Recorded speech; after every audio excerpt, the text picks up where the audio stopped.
Welcome to the SecureAF Podcast. I'm Jonathan Kimmitt. We have Tanner Shinn here. We are going to talk about the SolarWinds SEC and CISO relationship currently, and what that's going to mean for CISOs moving into the future. So, Tanner, welcome to the podcast. Thanks for having me. So, the situation is this. The SEC has put charges against SolarWinds and the CISO of SolarWinds for effectively not communicating correctly and or addressing known security issues that ultimately led to the data breach from a couple of years ago. Now, this is kind of unique, or this is at least the first time that this has really happened, where an individual CISO is now being targeted or charged by the SEC for either hiding or not talking about with the board, with the public notifications and such, security problems in the organization. So that's really kind of what we're talking about today. So let me ask you, what do you know about the SolarWinds breach itself from a couple years ago? Not the CISO stuff, but what happened with the SEC? So let's let everyone know what, if they don't know already. I feel like I barely remember. So It's been a while. It's been a long time. This is regarding like the initial breach from way back where all the government facilities had. I think the tool is called Orion. Yeah. Yep. So I mean, they got breached, same as anybody else, and they tried to sweep it under the rug. Essentially, is what happened, right? Yeah. And then a bunch of companies got downstream hit in what I would call really the first big supply chain attack. I don't think there had been any notable supply chain attacks for that, at least anywhere close to that scale. Not like that one. Yeah, you're right. That was the first of like the big scale. Yes. I mean, we've had a couple of them that were kind of supply chain. Home Depot was kind of supply chain. Yeah. But it wasn't to the scale. Right. That was the first one that was like, oh, okay, a vendor screwed up and companies got hurt. Yes. Yeah. Yes, absolutely. Yeah. But I mean, that's it in a nutshell, Yeah. They got owned. Then their customers got owned, and they attempted to hide it. Yep. I mean, that was effectively, they didn't want to tell anyone they knew about it, and they didn't tell anybody, and then it came out, and then they kind of resisted telling about more and more about it, and then the SEC started investigating. So that was the gist of the problem. And as a CISO, I understand completely both sides of the situation, because a CISO may either be told to or otherwise want to hold on to any information that looks bad for the company in terms of hurting reputation, whatever. But on the flip side, if you are in charge of a system or maintain the security of something that's going to harm people down the line, I mean, that's problematic. In this particular case, I mean, I read a couple different articles about this, and it seems like everybody in the company knew there were security problems, but the CISO was not relaying that information, or maybe even recognized that problem and sent that up to the board. So the CISO didn't tell the board and or didn't put in the reports that they had these security issues. And I think that is what the SEC is going after. So what do you think about that? I mean, what do you think about the effect to CISOs of that thing happening? I think it puts in a terrifying legal precedence that it's really hard to prove intent. If you can say that, it's not even just that. I mean, that's one thing that's terrifying, is proving intent. Can you really say that he did that on purpose? Like, maybe that guy just sucks as a CISO. Okay, and that's fair, but I don't think it's hard to prove negligence. It can be. I mean, what? Do it. I mean, yeah, sure. He did not. But we don't know. He didn't know about it where he probably should have. Mm-hmm. If all of his staff knew about it, which is what the articles are saying. Should you go to jail for sucking at your job? If it harms people, yes. Okay. So, I mean, it's fair, I guess, to an extent. But the other thing is, we don't know also other pressures within. Oh, no, absolutely. Did the CEO say something to him? Did the board say something to him? Did they? Well, and that comes down to the issue, because if a CISO now it feels like in the industry over the last probably 5 years, really, there is pressure on the CISOs to be detached from the organization to an extent. Right. So they're not being influenced by leadership or by the board. I mean, when we're talking about DPO within GDPR, using a lot of acronyms, but the General Data Protection Regulation, they wrote in the kind of the function of the data protection officer or data privacy officer, to be that no one could influence them. That was how they wrote it. It's like this person has to report to the board. They have to be given enough resources to do their job, and they don't basically report to anybody except the board. And I think that there's a lot of pressure now from a CISO's point of view of being that type of person in some organizations where they're not being influenced by IT. They're not being influenced by senior leadership. When there's a problem, they have a direct line of communication to the board and or to the auditors or regulators or whatever to report problems. Yeah, I don't think that's for you. I think you could have the same problem, though. Yeah, you're cutting out one single point, but you can still have a whole board of people who decide, no, our shares are pretty important. If you come out that we had a problem and you push out those patch notes and people know that we had that problem, our stock's going to drop. You're going to hurt my wallet.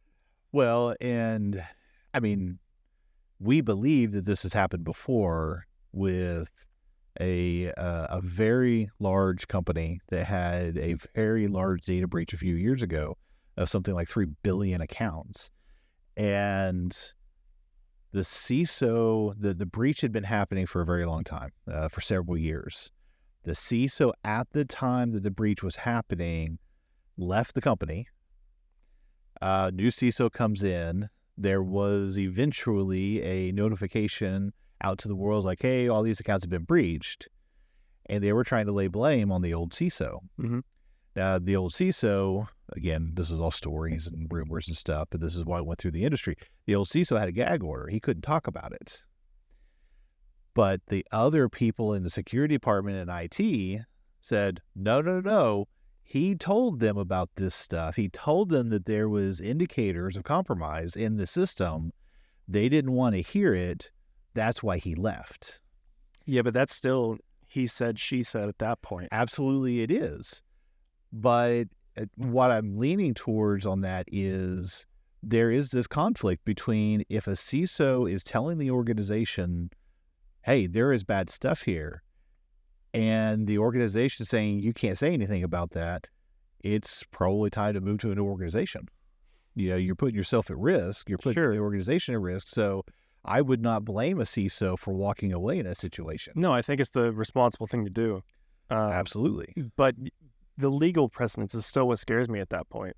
Because what if something happens 2 weeks after you left and they say, oh, he was the CISO for 3 years? That's true. And that's how the way I deal with that is the formal CISO recommendations that are documented. So I have copies of the recommendations. The organization has copies of the organization or the recommendations, so that when I say, hey, this needs to be done for these reasons, there's documentations all the way around. And if that were to happen and I have those recommendations, I was like, hey, no. I told them, Chunk, this is what they need to do. That is it's a CYA thing for one thing, but it's also formal documentation of doing a risk assessment, which is required by most compliances. I am personally still not a big fan. So I think that the thing that scares me is let's take the same logic where a company got breached and whose fault is it? Right? Let's come down to there was a SOC analyst who maybe he's just not the best SOC analyst, but he's doing his job. He looked over an alert, thought it was a false positive, marked it false positive. It wasn't. They got breached because of it. Does he go to jail? Should he go to jail? So, I mean, the piece that I would add to the piece that I would qualify that with is, did the SOC analyst do his procedures and his alerting as he was trained? Let's say even if he made a mistake. Okay, he made a mistake. Was anybody harmed? I mean, hypothetically, let's say the company got ransomware and lots of people lost money. Then maybe yes. Okay. Or if somebody got hurt. Usually when I talk about harm, I'm talking about someone hurt, say you're physically hurt, or died or whatever. But when we're looking at a certain amount of monetary, impact, yes. Now, I guess my question is this, was what I would ask in a situation like that is, was the SOC person qualified? Would other people have made that same decision? And if you can justify it either way, if you had 5, 10, 15 other SOC analysts come in, look at the same data, and if they said, yeah, we probably would have ignored that as well. And this comes up in our tabletops all the time, where I'll present something in the tabletop and I'll ask the question, what would you do? Here's an example. You get somebody who puts in a ticket of this one thing going wrong on their computer, whatever it may be. And my question to the group is, would this constitute an incident for incident response? Right. And security people might raise their hand and say, absolutely, it would. But when I turn and I look at the help desk people, it's like, would you guys actually constitute that as an incident? No, that's a ticket. That's 100 tickets we see every day. Like, okay, well, now here's the dilemma. They see it as an incident. They see it as a ticket. IT security sees it as an incident. So where's the breakdown? Where's the communication or the training or the experience or the troubleshooting, the checklist, whatever it may be, to help that individual to make a determination? Do accidents, just pure raw accidents happen? Well, sure it does. Should somebody go to jail for a single mistake, a single accident? Maybe. In my opinion, if that accident led to death. I mean, as long as there wasn't intent, in my opinion, no. That's a hard one. I mean, and this is why this is a big issue, by the way. So I feel like opening that door, you're going to have a whole lot of SOC people think, I do not make enough for that. I am not paid enough for what's happening here. And I agree with that. Now, hold on. I do agree with that. I understand that. But I think that's where your threshold and your troubleshooting come in. Because you want to give that SOC person, whoever that may be, the appropriate amount of training, the appropriate amount of decision-making capability, and the background on the decision-makings to make a decision right then. However, if it's a mistake, a pure mistake, and everyone would agree, it's like, yeah, it was a mistake. If a court would agree with that, if it's a mistake, okay. A jury would agree with it. Oh, maybe. I don't know. I think it's putting a lot of faith in our courts. But the other thing that I was thinking is it's also taking a ton of liability off of the company, right? Yes. Should the company not be doing some kind of internal test to ensure these things don't happen? Should they be making sure people are trained, vetting employees, making sure these things don't happen? Yeah. And then to take this one step further, let's say going past SOC, there was an IT guy that didn't update his server. Yep. Is he legally liable? At what point does the company take the blame for hiring these people and having this work environment and training? I agree, and that comes down to that Yates memo from a few years ago. Yeah. Of individual accountability for corporate wrongdoing. So individual decision makers who make a decision to do or not do something, and that leads to harm. Again, we're talking harm, so there's a certain level or threshold of that. But let's say you have a system administrator, and we have all heard this. I am not going to deploy Windows updates. It always breaks my server, so screw Microsoft. I've heard that 1,000 times. I always go back and say, okay, hold on. You are going against the manufacturer's recommended critical security updates to that system. You are rejecting their recommendation to update this to pass these critical updates. That's a liability that I don't think IT people and system administrators can absorb. Now, it may be that the organization can accept that risk, but that should not be on the individual decision maker. That should be going, that's a problem. The change management goes in the system. It has to be approved by either the group, the leadership, however the change management works. But if a system administrator does not deploy that patch, and he or she is the only person in that decision, and that leads to harm, then yeah, I think that's a problem. So you don't think it would be the company's fault for not having audits to find that out, vetting and training? I think that there's absolutely liability on both sides, sure. But the ultimate decision is that system administrator. Now, I will say that compliances are now pushing against this because there's a lot of compliances that do require that sort of auditing against the patch management system and their reporting. The audits that I've been doing here recently, the questions that I'm asking based on the compliances is, what is the interaction of projects as it relates to cybersecurity to leadership and to the board?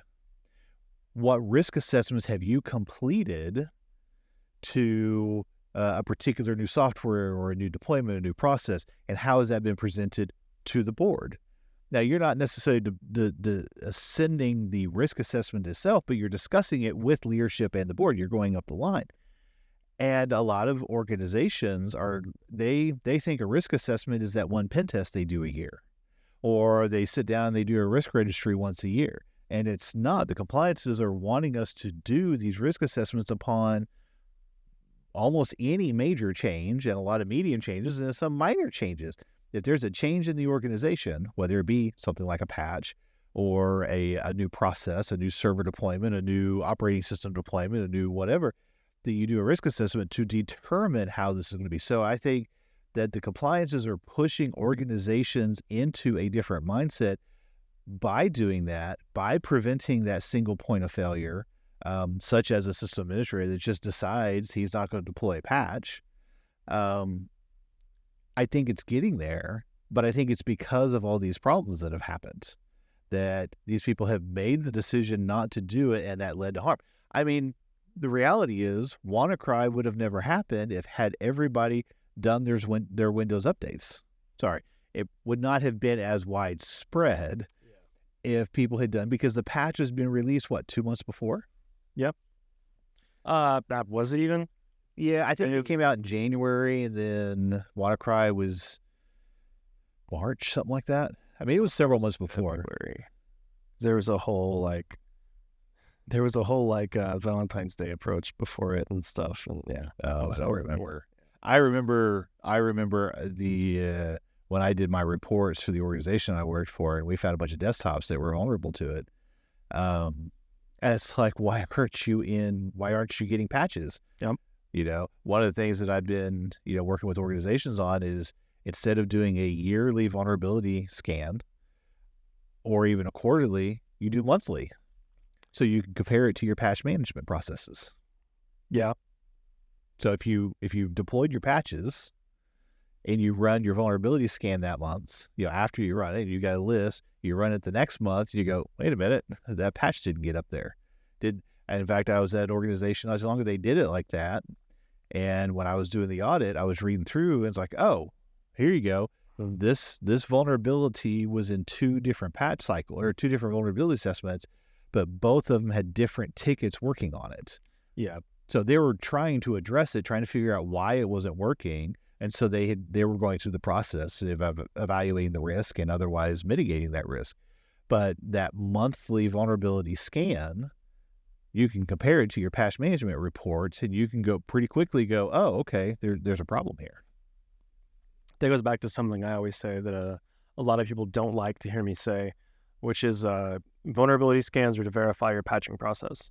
Absolutely. They're not to find vulnerabilities. They're to verify your patching process. Right. Yeah, cool. I'm glad you agree with that. A lot of people don't. No. I want checks and balances on everything, and patch management, the only checks and balances short of going and touching each machine and verifying it, but even that doesn't work because you can go check for updates and it says, oh, I'm all happy, because it's pointing to a WSS server that's locked up. Yeah. So you really need to have that extra third-party objective scan to tell you, are you really getting authenticated scans, by the way, not just a passive scan across the network on a couple of machines, a true authenticated scan on the box that will tell you if you have those vulnerabilities, those patches missing on that box. I would say that there's actually levels to that. The most important thing is unauthenticated. By far, the most important thing you can do is what you can see without credentials. Yes, I agree with that, except when you want to understand if your patches are being deployed. Oh, for sure. But if you're looking for any point of criticality, I think ideally you should do both. Absolutely. Like if you're concerned about it from a security standpoint, Yes. unauthenticated, tenfold more important. Right. Then you should do your authenticated scans. They're both important. No, I agree. So many people do unauthenticated scans, but they don't get the value of that authenticated scan to see what's on the inside of that machine. Right. Yep. Makes sense. So, sure. So I guess let me ask you, what would you do if somebody came to one of the companies that you do vCISO for, and they said, hey, this thing that you weren't aware of, they got breached by that, and they had known about that, and they swept it under the rug. Could you prove that you weren't aware of it? What would be the actions there for you? Well, that comes down to what are my responsibilities as vCISO, because it's unique as a vCISO because you kind of have a slightly different role in the environment of being advisory or whatever. But in some cases, if there is a vulnerability in an organization and I should have known about it, I should have asked that question, then should we start that over? I think we should get through. Yeah. Okay, clap. All right, Robert, we're going to clap so you can see it. So you should ask the question again, and I'll start the answer again. How does your nose feel? Okay. Okay, how would I phrase that exactly? If a vulnerability in the organization, then I'm a vCISO. Yeah, okay. So Jonathan, let me ask you, if one of the companies that you're vCISO for, let's say that they had a problem in the organization that they knew about, but they never mentioned it to you, and that became something that they got compromised by, and they tried to say, hey, you're in charge of security here. You should have known about this. This is negligence from you. We're taking you to court. We're going to lock you up, throw away the key. So I think that vCISO is a kind of a unique position. If the organization knew that this was going on and they did not relay that to me in any official communications, any processes, any risk assessments that I was doing with them, then that might limit some of the liability that I would have. And also depends on the contract and what my relationship was with them, because in some cases I am strictly advisory. I go into an organization, they ask me questions, and I provide them answers, I provide them training, I do whatever. In some cases we have the contract is I'm much more involved, and I require them to have do the scanning, provide the reports, and do all those sorts of things. So it depends on what that relationship. But if I was a CISO, pure CISO in that situation, and they did not tell me, and it is something I should have known, any CISO coming in should have known, such as patch management. Maybe they weren't doing patch management. They didn't want to do patch management. And then I come in. They didn't tell me they weren't doing patch management, and that's not generally a security role. I mean, that's usually IT doing the patch management. Yeah. But I did not check it, and I did not evaluate it, and I did not ask for reports, and then, I would say that there's going to be some liability on my shoulders. Okay. No, that's fair. And that sucks. Yep. But I think it's also a priority for the CISOs or for security professionals in general that when they are part of an organization to ask questions. And one of the questions that always comes up is if somebody is qualified to do something. And we talked about this in another podcast. And my definition of qualified is not any particular certification or training or whatever. It's would 10 other CISOs think this person is qualified? So I would take that same mindset in the situation of here is, would 10 other experienced CISOs have done the same thing or have known the same thing or would have asked the same questions? And I think that might tell you whether or not it was appropriate for that CISO to know or say something about it. Now, it's all hindsight for a lot of like the SEC and the SolarWinds. It's all hindsight. We can say whatever we want about this CISO. And I don't know him. I don't know if he's a good CISO or a bad CISO. I know what the SEC has otherwise charged. However, I do know individuals out there in organizations that they're in a weird spot because they see security problems. The organization might be resistant to realizing the effect of that or the risk of that, and otherwise doing something about it. So what does the CISO do? I mean, I think the SEC is putting pressure on the CISOs because that is a point in which the CISO, being experienced and or qualified, should recognize the risk of something and be able to communicate that out to whoever it may need to be going to. The question is, would they or should they? Now, one of the things that I brought up not too long ago in this conversation is, in some cases, if you have certain certifications, you have agreed to an ethics code. And that ethics code does specifically state that if you see problems, you do have to communicate to people. You have to present that to regulators or, legal, whatever it may be. And that's part of you keeping that certification. And I have some of those certifications. I've got at least five of them that have very specific terminology in there that I agreed to upon accepting the certification, that if I were to see problems, I need to report it. I can't hide it. Now, I don't know what certifications the SEC guy had, or if he had any of those. I don't know. But I know what I agreed to, because I do actually read all those pieces of paper, as I encourage everybody do, that if you sign to get that certification, and it's not just certifications, there's also degree programs that will have an ethics code that you have to sign. There's contractual agreements, agreements that you sign when you get an employment that says you have to abide by federal law, which a lot of these acts are federal law, GLBA or HIPAA or any of these. So those sorts of things you have to take into consideration. If you don't say something, and I would go a little bit further to say, if you should have known, because it's really hard to do intent, if you should have known this was a problem and you didn't say anything about it, then that's a problem. That's an issue. Okay. I mean, yeah. No, I hear where you're coming from. I think personally, I'm very glad that I'm on the red team. And, I hope that never extends to, hey, you didn't find this vulnerability, but I guess it could at this point. I mean, maybe you could take it all the way out to, hey, there was a vulnerable 0 day and you didn't find it. You didn't run a fuzzer long enough to find that. Yeah. You are negligent. I think that's due diligence. I think that there should be due diligence there. But I think that really brings up a good question, because, and we're going to do hopefully another show about this, but about pen testing and about organizations who do a form of pen testing with tools that you may not get the in-depth part in there. They may not look deep enough into the situation to really do due diligence for that pen test. And I think that's problematic.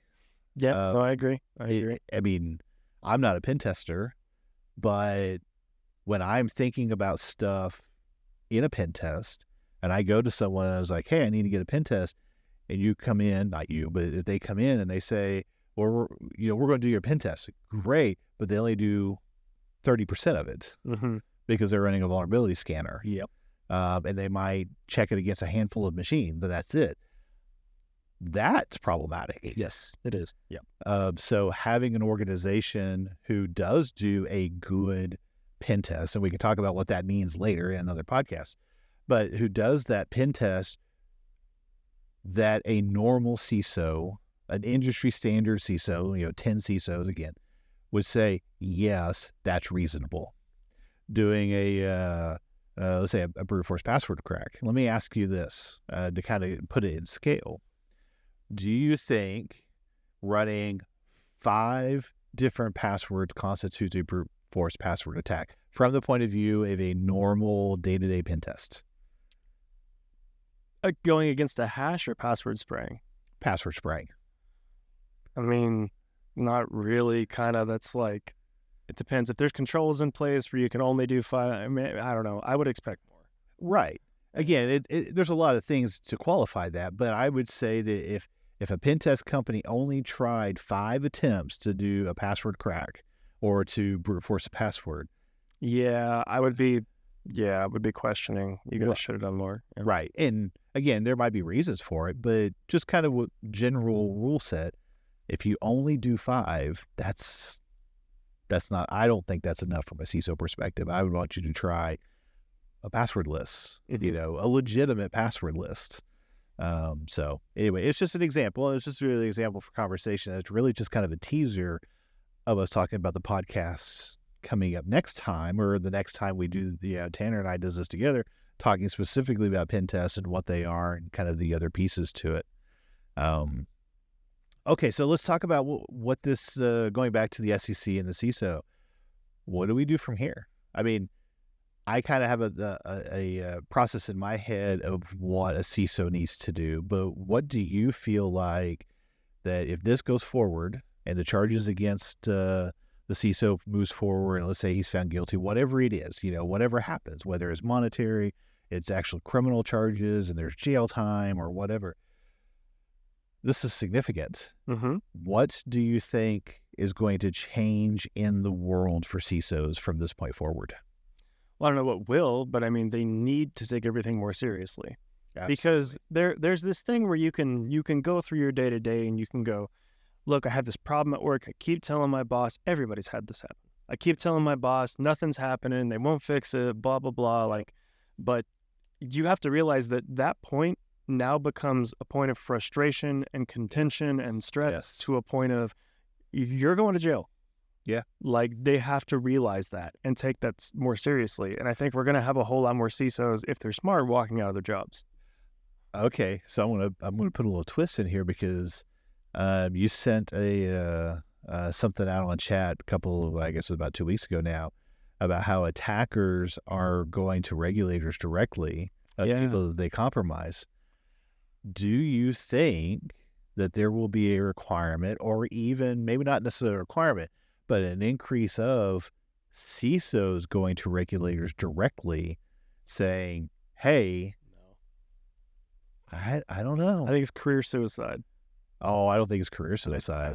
I do. What organization's going to hire you if she said, yeah, I was the guy that called them out for their BS on that one thing? Maybe if you have an organization. What if it was really required, though? What if the SEC requires you? If you don't, you're going to jail. I mean, I feel like it's very idealistic. I think realistically, there's a lot of organizations that are going to be like, no, you should have put the company first and kept your mouth shut. See, I think I don't know. That's a hard one.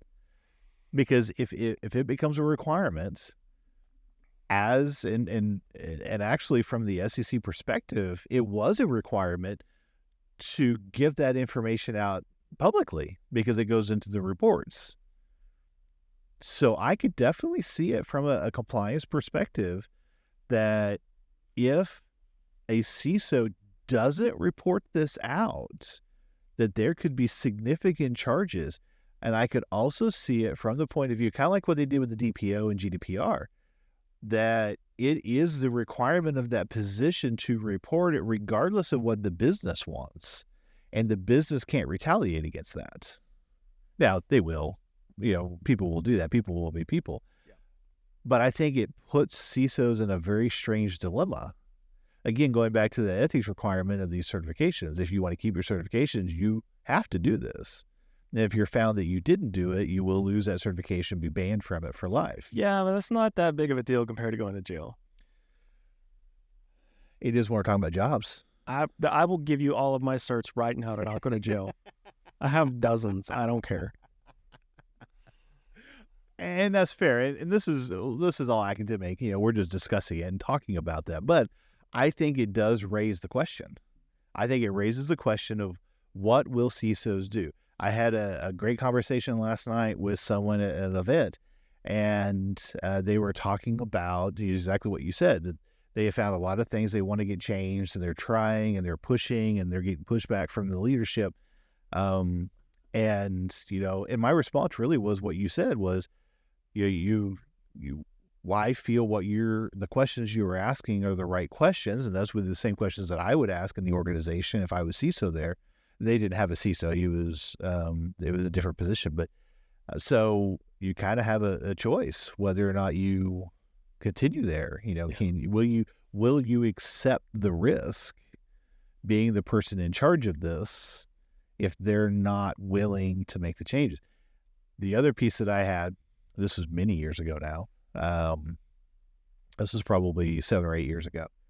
I got reached out by a headhunter, and they told me that there was a CISO position that had come open, and he wouldn't tell me the organization, but he says that starting salary. Well, okay, I'll give you the requirements. I'm going to present it as it was presented to me. You tell me what you feel. So this CISO position does not require any sort of training or certification or experience.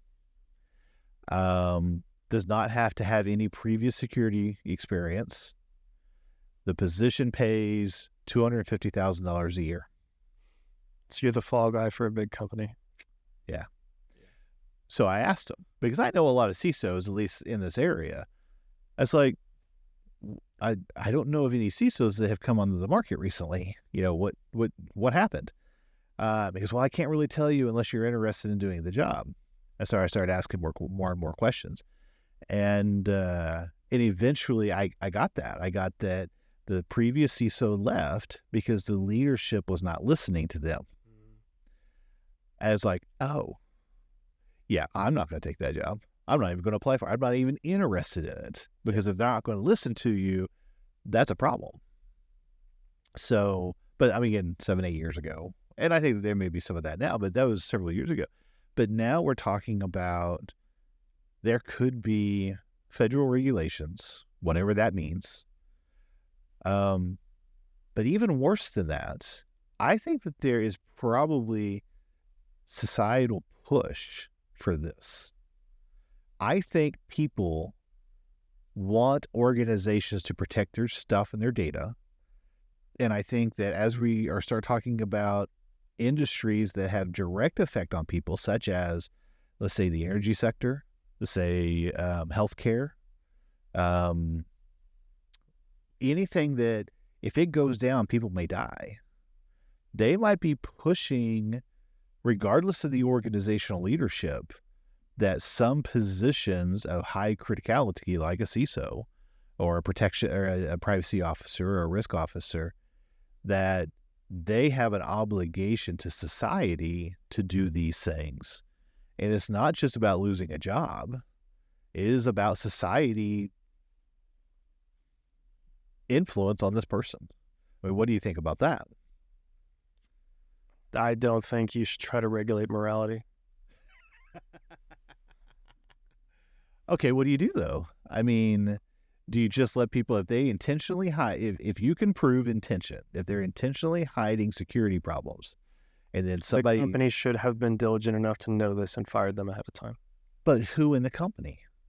I mean, the company is an organization. Like, a company is an entity, essentially. Yes, but I think that that's one of the things about the Yates memo that's so interesting is when you're dealing with like an LLC or a corporation, the intent of the corporation is to protect individual decision makers. And they're specifically saying, no, we're not going to do that anymore.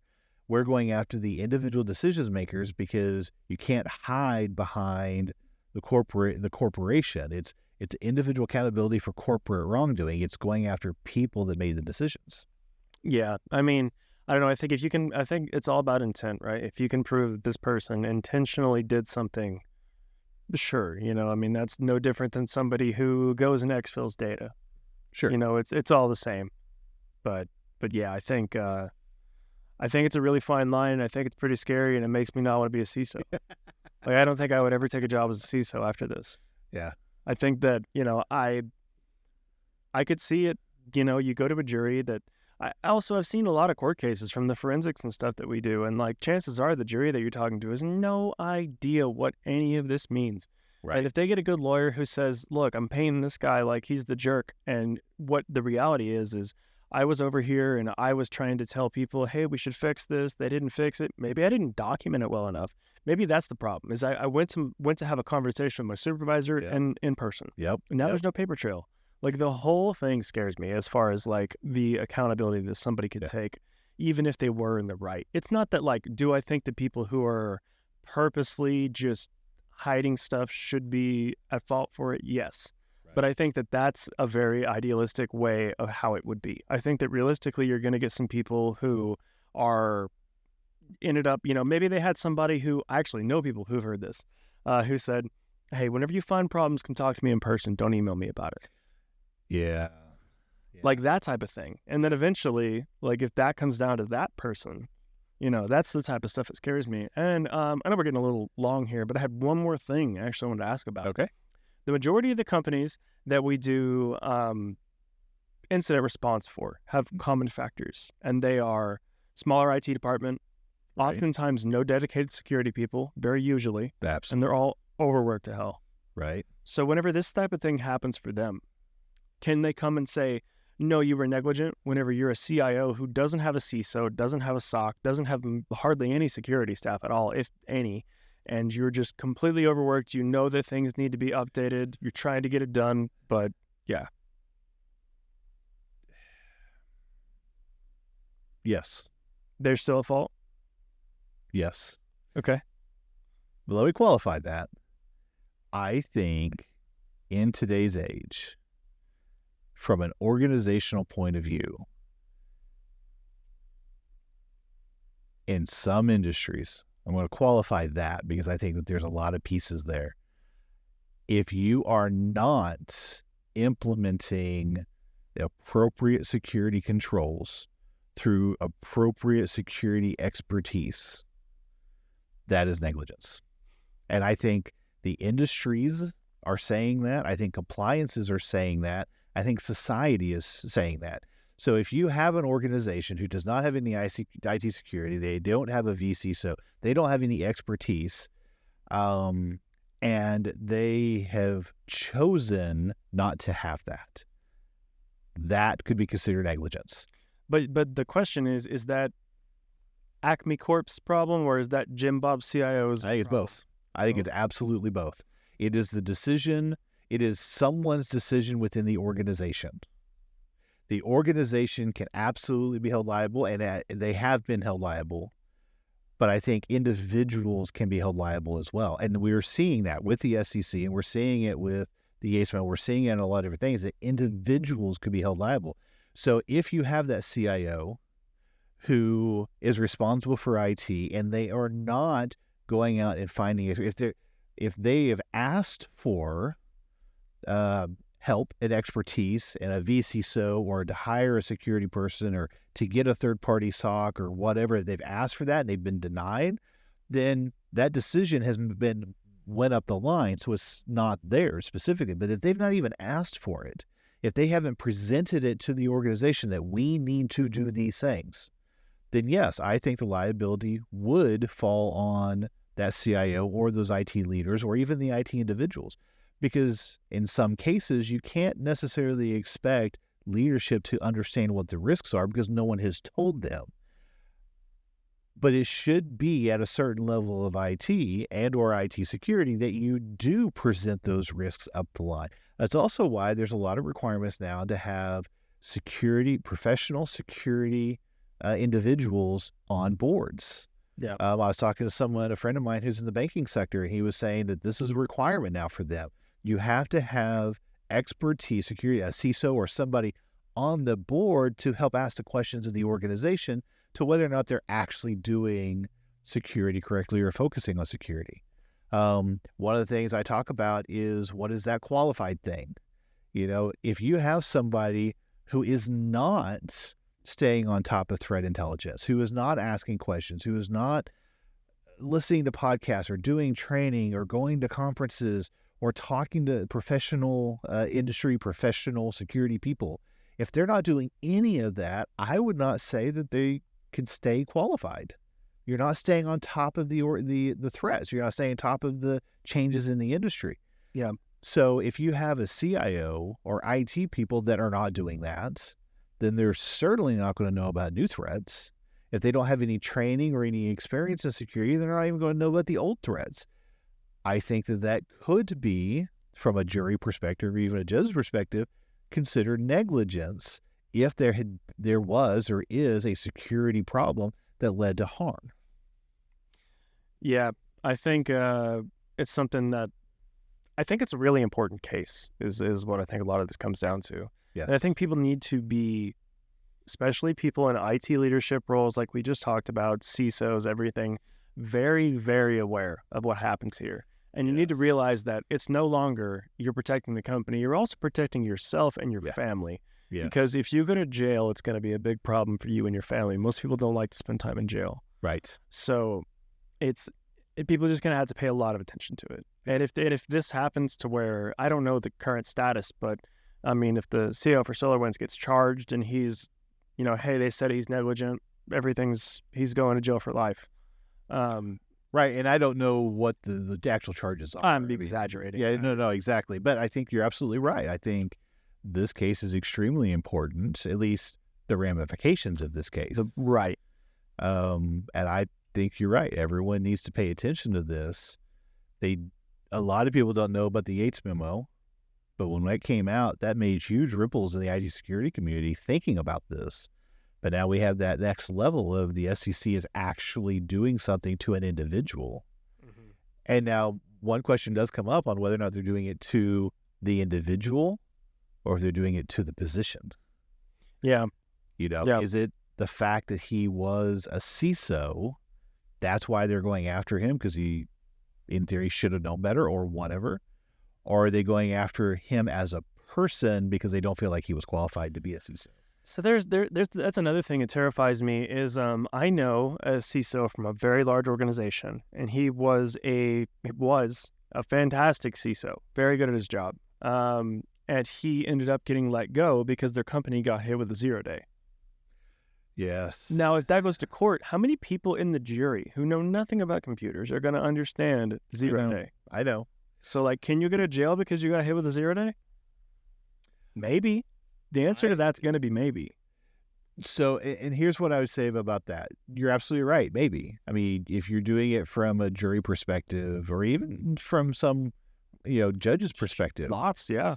Average age of a judge is very, very high. They don't know a lot about computers. Right.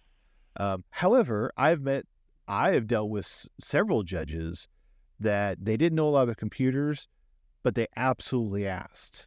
That's fair. And they would call up. I would have them call me in my previous position saying, Jonathan, I can't tell you anything about the case, but here, blah, blah, blah. What would you think? What do you think about this? What would you do in this situation? Which is why I always say, what would 10 other CISOs do? Because that's how I'm going to present it to a judge. Because the judges do that. They go and ask questions.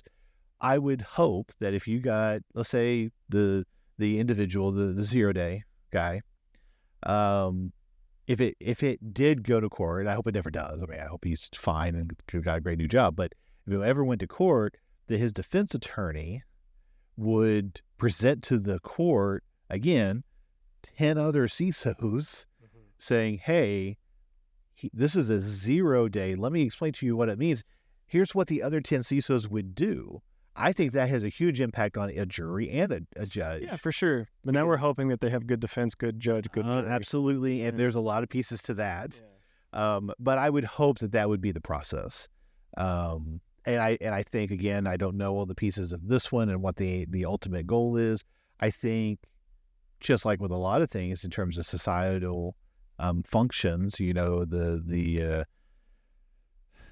we're talking about laws and it's the intent is to maintain a certain piece of society a certain way, it's a social construct, then they might be using this as an example, as a warning to all other CISOs saying, hey, don't do it this way. You need to report, you need to make sure it's out there. Yeah. Now, what I would say is documentation is your friend. Yes. If you don't document your request, if you don't document your process, even to the extent of having like a D&O insurance, where you are a decision maker, a board or whatever, and you have D&O insurance. I know CISOs that got insurance for their job, for what they did. It was personal insurance in case anything came back from what they did in the job. And I don't disagree with that in some cases, because you might get called upon based on a decision that you made that you need to defend. That can get really expensive. So having that sort of insurance might be a good idea. It's kind of like getting if you become a private investigator or any of those, you have to get a bond. You have to go by and make sure you have copy in case you do something bad, and it covers that. It's the same thing with CISOs. They have gone out and they've gotten personal insurance to cover the decisions that they make, just in case it comes back and haunts them later. But documentation is your friend. I think that's the big takeaway. That's the big takeaway is how this ends up. You have to document everything. Yes. Everything, and make it known. Yes. Like, you should already be doing this anyways. So I guess you could argue there is some good, but I mean, really, you have to at this point. It's no longer like if I say anything else, my boss is going to be pissed off. It's not that anymore. Now it's you have to do this or you go to jail. Yep. Like, and we're talking about documentation. And it's not just documentation in terms of, hey, I told this person, you wrote down, hey, I let them know about this thing. It's what is an evaluable. What I do in my CISO recommendations is, here was the problem, here's the risks that I have identified, here's the recommendations for mitigating those risks. Mm-hmm. That is the full that's the full process of the CISO recommendation.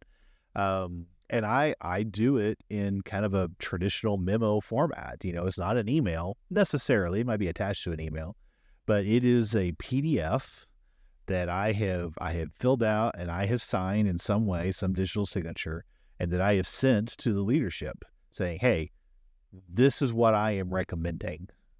Now, at that point, they have a decision to make. Either they accept the risk or they mitigate in some way, whether it was what I recommended or otherwise. But I feel like that I needed to do that to protect myself, saying, hey, this is what you need to do. Sure. Now, I started doing that many years ago to a CIO that is, he's passed away now, but I'd go in and I'd talk to him. I was like, hey, we need to do these things. And he would just forget. I would tell him. He would just forget. Mm-hmm. So at that point, it's like, okay, well, I need to have a little bit more, not just, and nobody loves email. So I just started doing it in PDFs and paper, and I'd print them off for him. I had my copies, and then I gave him the copies. And then me being the person I would send to general counsel as well. That way, general counsel knew that risk was there, and that, but it was not anything negative towards him. He was busy. He forgot, just like you said earlier, overworked. So I wanted to make sure I documented it in a way that could be traced. Yeah. Makes sense. All right. I think we're at, I don't know what the timer says on this, but I think we're at about 50 minutes or so. So I think we'll end it here. So thank you so much for stopping by and listening to the SecureAF podcast. Tanner, thanks for coming in and having a conversation with me. Yeah, always a good time. Yeah, this has been fun. This is a good topic, and I expect that we might do some more of these as more things come out about this particular issue. Yeah. I think you're right. This will change the industry. It will change the industry for CISOs and the blue team and decision makers. And I think that's a good thing. I think it should change in some ways. And this may not be the best way to do it or what we would like to see in terms of change, but it will change. Absolutely. So, all right. Thanks, everyone. You have a great rest of the week, and we'll catch you next time on the SecureAF Podcast.